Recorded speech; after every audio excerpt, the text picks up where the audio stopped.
નમસ્કાર મિત્રો, શું તમને ખબર છે કે હવે આધાર કાર્ડ ડાઉનલોડ કરવા માટે તમારે આધાર કાર્ડની વેબસાઇટ પર જવાની જરૂર નથી, કારણ કે હાલ 2026માં સરકારે નવી આધાર કાર્ડની એપ લોન્ચ કરી છે।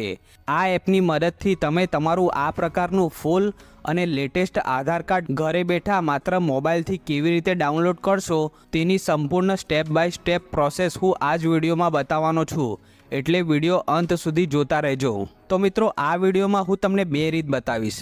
પહેલી રીત, જે આધાર કાર્ડની ઓફિશિયલ વેબસાઇટથી આધાર કાર્ડ કેવી રીતે ડાઉનલોડ કરવો તેની પ્રોસેસ બતાવીશ, અને બીજી રીત નવી લોન્ચ થયેલી આધાર એપથી બતાવીશ। કારણ કે મિત્રો, અમુકને વેબસાઇટથી આધાર કાર્ડ ડાઉનલોડ કરવા જતાં એરર આવે છે, તો અમુકના મોબાઈલમાં આધાર એપ ચાલતી નથી, એપમાં એરર આવે છે, અમુકના મોબાઈલમાં OTP જલ્દી આવતો નથી। એટલે હું આ વિડીયોમાં બંને પ્રોસેસ કવર કરીશ, જે